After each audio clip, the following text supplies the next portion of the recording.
Olá, começa mais um Profissão Cientista, eu sou Renato Cunha, sou jornalista, participo aqui do projeto do Guia dos Entusiastas da Ciência, aqui da Universidade Federal do ABC.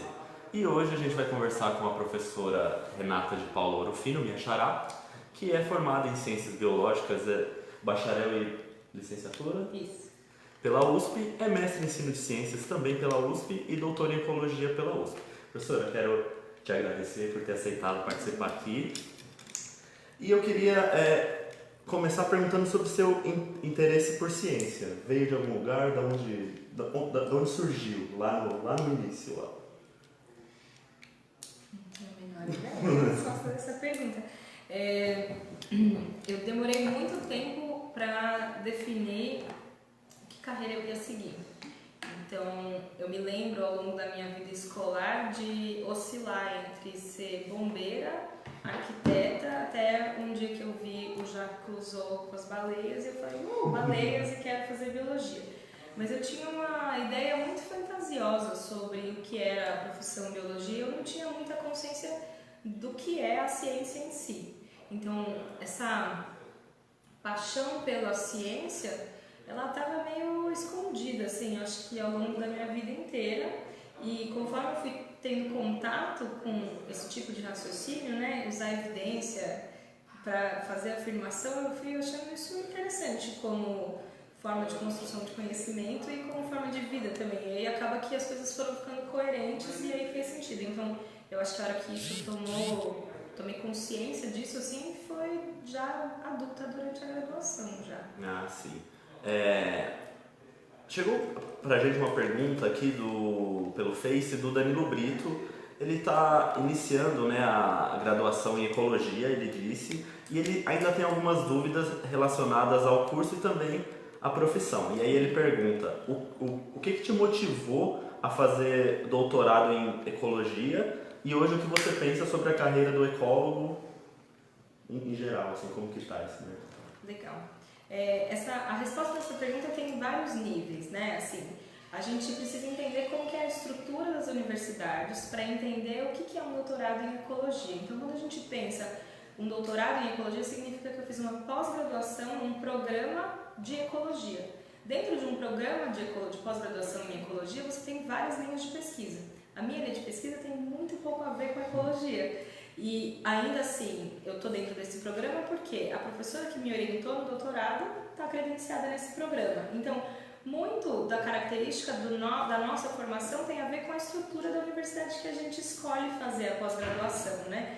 E na época que eu fui fazer o doutorado, que eu queria prestar o doutorado, o programa de ensino de pós-graduação em ensino de ciências da universidade que eu fiz o mestrado, não tinha doutorado em ensino de biologia. Então, ou eu ia fazer um doutorado na faculdade de educação da USP, só que daí eu ia precisar de uma outra orientação, porque essa orientadora não era dessa faculdade.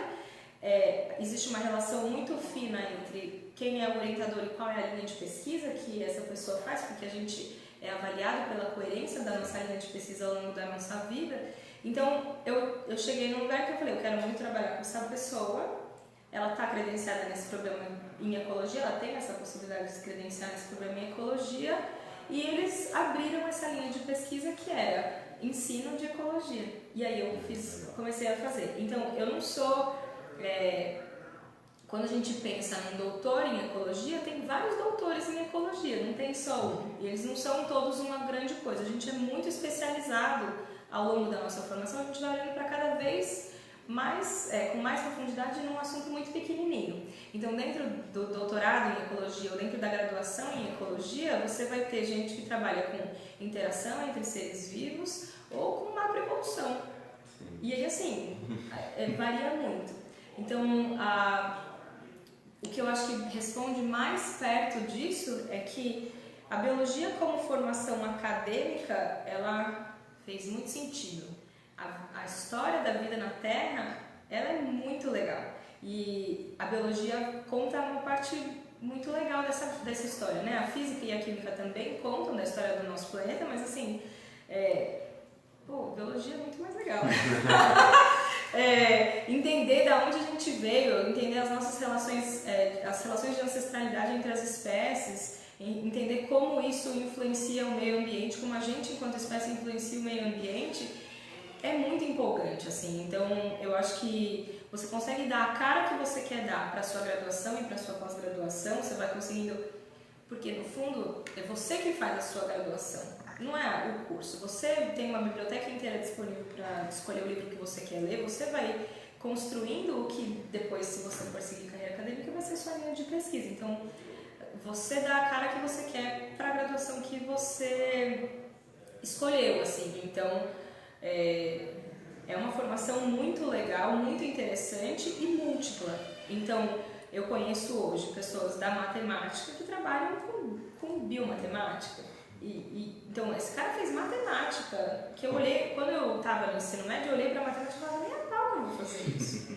Não tem nada a ver comigo. Só que hoje eu olho de volta para a matemática e eu uso muito de estatística nos meus trabalhos e eu consigo discutir, por exemplo, estatística bayesiana com alguém, mesmo não tendo tido essa formação, porque isso me interessou e eu fui indo para esse lado, né? Assim, então, faça da formação que você escolheu que você quer dela, tira o que você acha mais legal disso, assim. Então isso você vai fazer da graduação e da pós-graduação também, né? Bacana. Danilo, muito obrigado pela sua pergunta. Continue participando aí, conta pra gente como que tá aí sua carreira acadêmica.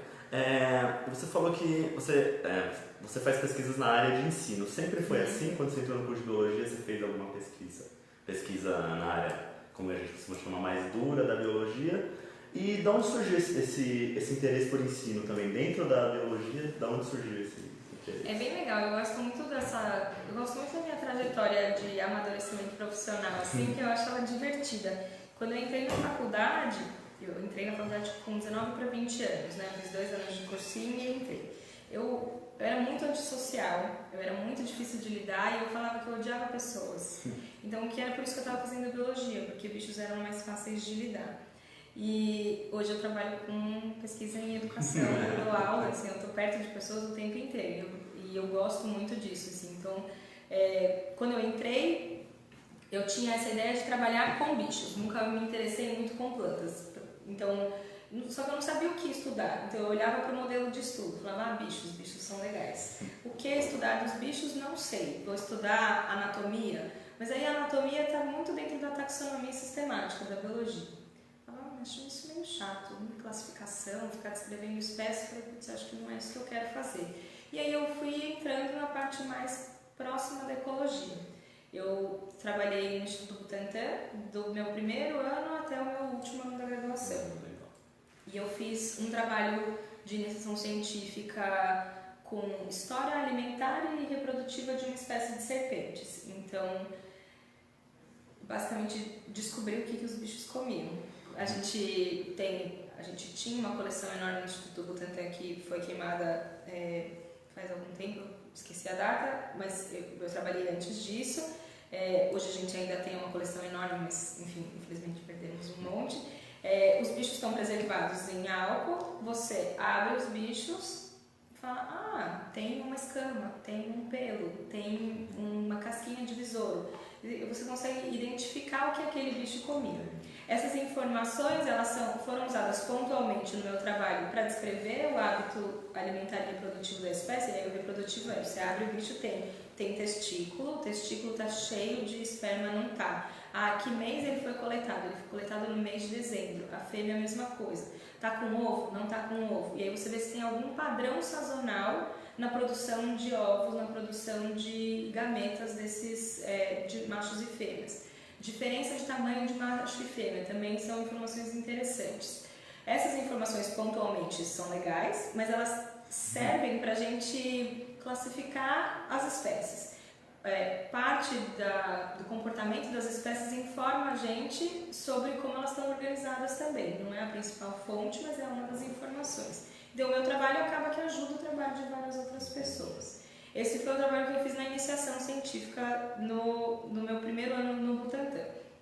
Só que eu achei que não sei, acho que eu tinha uma fantasia sobre Jacques Clouseau, assim, e aí eu queria fazer algo que mexesse mais com o meu coração, assim, sabe? Me desse uma sensação de utilidade maior. Não que não seja útil, mas é uma sensação, acho que é uma realização pessoal mesmo, sabe? E aí eu comecei a olhar outras áreas, assim. Então, eu gosto muito de serpentes como modelo de estudo, mas vamos ver se eu consigo trabalhar com interação, mimetismo, camuflagem, outras coisas. Nada foi me dando muita vontade. E meu orientador da época, o Otávio Marques, era uma pessoa muito especial, assim. Ele ainda é, na verdade. É uma pessoa que acredita muito nos alunos e alunas dele, assim. Então ele falava, então vai, ó, toma esses artigos, vai lendo, vê se alguma coisa te empolga. E aí ele começou a me chamar para tudo que era diferente. Então teve um evento do museu e ele falou, por que você não vai? E aí eu fui. Eu falei, legal. E aí eu fui me aproximando. Tá bom, então tá, então isso pode ser uma possibilidade. Ele falou, olha, tem uma pesquisadora na faculdade de educação que faz isso.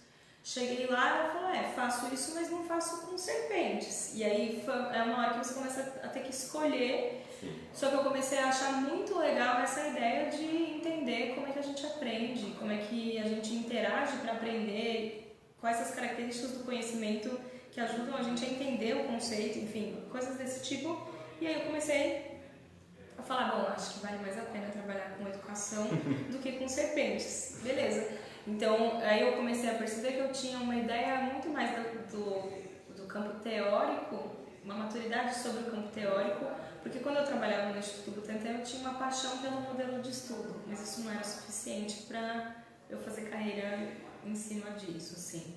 Então, por isso eu acabei indo para a área de pesquisa em educação científica ou ensino de ciências e fiz uma outra iniciação científica e aí mestrado e doutorado eu fiz nessa área também. E aí a sua linha de pesquisa tem a ver com argumentação na sala de aula ou argumentação de... Que tipo de argumentação você pesquisa dentro disso daí? O que é argumentação? É estranho, né? Assim, uma bióloga que trabalha com educação e quer trabalhar com argumentação, que é um negócio da filosofia, né?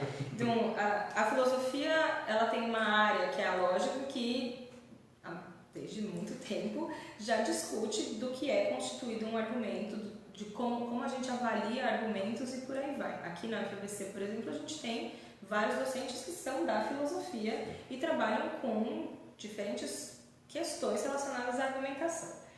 Eu olho para a argumentação emprestando o conceito para a área de ensino de ciências. Vamos pegar a ideia geral de que um argumento é um conjunto de informações que sustenta uma outra informação aqui. A gente chama esse conjunto de informações que embasam de premissas e a informação que a gente está defendendo a gente chama de conclusão. Legal, a ciência é isso. É isso, basicamente. Então, a ciência é um conjunto de afirmações. Todas essas afirmações, elas precisam ser sustentadas por um conjunto de informações outras, que são coletadas de jeitos específicos, dependendo da área, mas que a gente chama de evidências. E aí, então, quando a gente faz ciência, a gente coleciona evidências que nos possibilitam, que nos permitem fazer afirmações. Quando eu penso isso na sala de aula, eu penso, como é que eu mostro para os meus alunos e para as minhas alunas que cada afirmação, as espécies mudam. Não é uma afirmação trivial, não é descuidada. Ela é baseada em evidências que foram coletadas de diferentes formas e sustentam essa afirmação. Como as espécies mudam? Depende. Eu tenho várias hipóteses. Eu vou testando essas diferentes hipóteses, as evidências que eu coleto me ajudam a sustentar essa hipótese em favor da outra hipótese. E aí isso é argumento. Quando a gente pensa no ensino de ciências, se eu não mostro essa estrutura, todas as formas de conhecimento acabam que ganham a mesma cara. A ciência deixa de se diferenciar das outras formas de construção de conhecimento. A ciência começa a se aproximar da opinião. Mas a gente não constrói o conhecimento científico baseado no que eu acho, no que eu prefiro. Né? Eu posso preferir o que for, mas se as evidências não me ajudarem, não sustentarem o que eu prefiro, dane-se, pouco importa. Então, quando a gente olha para quem trabalha com argumentação no ensino de ciências, a gente olha para essa relação. Como nós, professores, conseguimos mostrar para os alunos que argumentar é algo crucial para construir o conhecimento científico. Quais as formas que eu, como professora, faço e que ajudam mais meus alunos a entenderem o que é um argumento e como esse argumento é usado na ciência? Como os alunos interagem entre si, disputando argumentos, construindo evidências, com todas as coisas relacionadas à coleção de evidências e construção de afirmações estão dentro do campo da pesquisa de argumentação. Então, se eu vou fazer uma atividade investigativa e eu preciso colecionar evidência, eu preciso entender o que é uma evidência, como eu construo uma evidência, porque uma evidência ela não é a afirmação em si, por que eu uso a evidência como suporte para a afirmação? Essas coisas todas estão dentre as coisas que as pessoas que pesquisam argumentação no ensino de ciências pesquisam. Eu estou interessada pontualmente, a minha pesquisa, conforme ela está sendo construída, que eu ainda sou nova como pesquisadora, né? Assim, apesar de eu me sentir super velha quando eu estou perto dos alunos, a minha carreira ela está começando agora e eu me empolgo muito com que tipo de frase eu falo para você ter vontade de argumentar, como eu te provoco para argumentar. O que eu falo para você para te mostrar que isso daí serve como uma evidência ou não? E aí a gente está chamando isso de ações do professor, de mediação do professor para que o aluno argumente. A gente tem isso no tipo de enunciado das questões, por exemplo. Então eu posso fazer um enunciado de questão que te dá vontade de argumentar e eu posso fazer um enunciado de questão que não te ajuda em nada. E aí você não vai argumentar e eu vou falar, não argumentou. É burro. E o que a gente está vendo nos trabalhos que eu estou realizando junto com os meus colaboradores é que se eu pergunto direito, os alunos acertam. Então, eu como professora tenho muito mais poder do que eu acho que eu tenho. Enquanto eu estou classificando meus alunos como burros e burras, inteligentes ou não, na verdade burra sou eu, que não estou conseguindo provocar as pessoas para que elas façam o que eu quero que elas façam. Então, está indo para essa direção e um spin-off, né? Uma outra coisa que eu estou começando a construir, e muito por causa da UFABC, como a UFABC é uma instituição muito voltada para a diversidade e para premiar, para celebrar a diversidade, né? Assim, isso me empolga muito. A gente não tem conceitos básicos quando a gente pensa em linguística e semântica, da parte da filosofia mesmo, de como a argumentação é construída para Libras. Então, quando eu penso na Libras, as características semânticas da língua são diferentes. A ordenação das palavras é diferente, que em Libras são os sinais, que são um pouco mais do que palavras.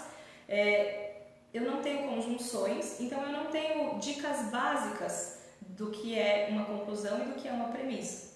Certo. Então, se eu quero falar uma conclusão, eu falo, então, tal coisa, tal coisa, tal coisa. Não existe então em Libras. E aí, se eu estou preocupada em ensinar todos os meus alunos a argumentarem, como é que eu ensino os meus alunos surdos a argumentar? Como é que eu mostro para os meus alunos que isso é uma afirmação e essa afirmação está embasada nessas outras afirmações? E aí essa é uma linha de pesquisa que ainda está super bebezinha, porque eu quero começar a fazer, que é entender quais são os elementos linguísticos da Libras relacionados à argumentação e como a gente poderia usar isso na educação científica. Bacana. Espero chegar lá. Isso mostra, não sei se eu entendi aquela parte das perguntas, boas perguntas geram boas respostas, né? Se você não tem uma boa pergunta, você não vai ter uma boa resposta. É um ótimo título de trabalho, inclusive. Boa dica. Professora, antes da gente encerrar, outra questão que a gente vem discutindo em outras lives é a questão da divulgação científica, que eu acho que ela, ao mesmo tempo que ela se aproxima muito da questão do ensino, ela tem diferenças cruciais. Assim, quando você faz divulgação científica, você não está ensinando, você está informando. Como trazer essa parte como que lógico que é importante, mas nos dias de hoje, nos dias que a gente vive, né, nas situações que a gente vive no cotidiano, é importante a gente afirmar coisas óbvias. O que a argumentação é importante na divulgação científica também? Acho que a maior contribuição seria a forma como o pensamento científico é construído. Então, qualquer entrevista, qualquer matéria que tenha lá a Terra é redonda, ela é uma matéria que tem muitas outras coisas que estão por trás dessa frase a Terra é redonda. Sim. Se você se interessa por esse tema, se você ou mesmo se você está querendo questionar esse tema, você precisa ir atrás do que veio antes, do que permite que eu faça essa afirmação. Se eu sei argumentar, se eu entendo a argumentação, eu sei o que eu tenho que criticar quando eu quero criticar alguém. Eu não vou criticar porque eu falo, bom, eu não concordo. Não acho. O eu não acho não é suficiente. Quando a gente entende a argumentação, a gente entende que eu posso discordar de você. Eu posso discordar de você de dois jeitos. Eu posso falar que, dadas essas premissas, essa conclusão aqui não tem pé nem cabeça. Ou eu posso falar para você que essa premissa está errada, que essa informação ela não é verdadeira. Legal, mas para saber isso, para saber como te criticar, eu preciso entender o que é um argumento. Então, para eu saber criticar conhecimento científico, eu preciso saber como ele é construído, e ele é construído com base em argumentos. Né? Então, essa é a maior contribuição da minha área direta com a divulgação científica. Quando a gente pensa em divulgação científica, quando eu vou escrever uma matéria de divulgação científica, eu tenho que me preocupar em explicitar quais são as evidências para essas conclusões científicas que estão aqui no fim da minha matéria.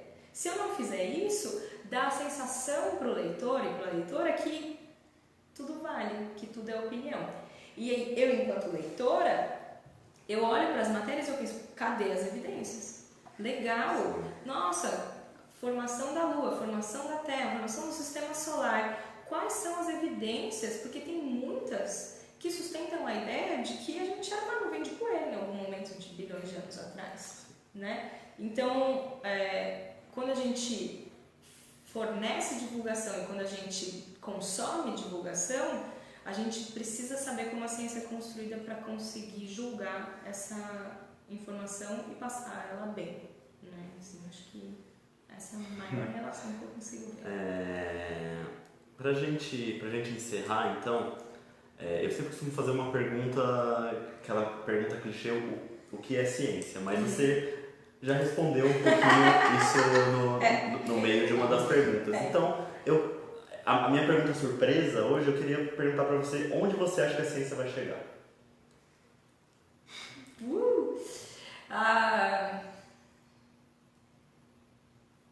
Onde a ciência pode chegar?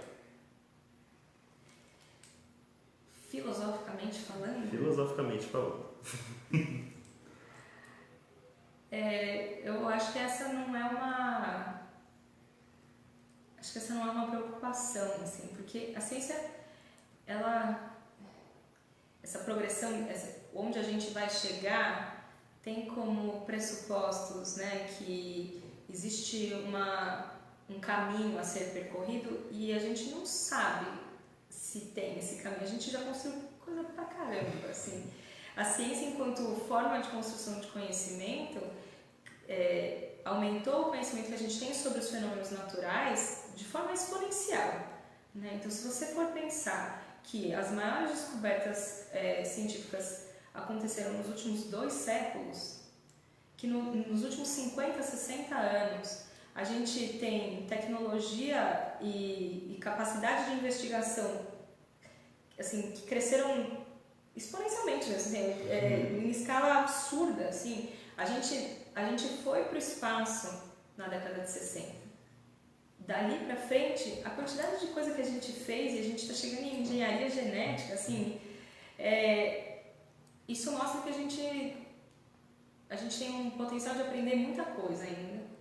E eu acho que, citando cultura pop e Homem-Aranha, com grandes poderes vem grandes responsabilidades e a gente tem isso na mão, assim. A gente tem o poder de acabar com o mundo muito mais rápido, acabar com a Terra enquanto planeta, muito antes dos 5 bilhões previstos para ela existir, ou fazer com que a biodiversidade se mantenha por muito mais do que 100 anos. Né? Então, é um super potencial e porque a gente tem consciência desse potencial, a gente tem um poder de fazer um baita estrago ou resolver vários problemas. Assim. Então, eu acho que é isso. Depende das nossas intenções, eu acho. É mais a ciência como meio e não como fim. Perfeito. Bom, muito obrigado, professora, por participar disso, por essa Eu pergunta que surpresa. agradeço, imagina, que legal. E você continue acompanhando o nosso blog, o Guia dos Entusiastas da Ciência, que a professora Renata também participa, ajuda a gente. E até daqui a 15 dias com mais uma entrevista aqui do Profissão Cientista. Até mais, gente.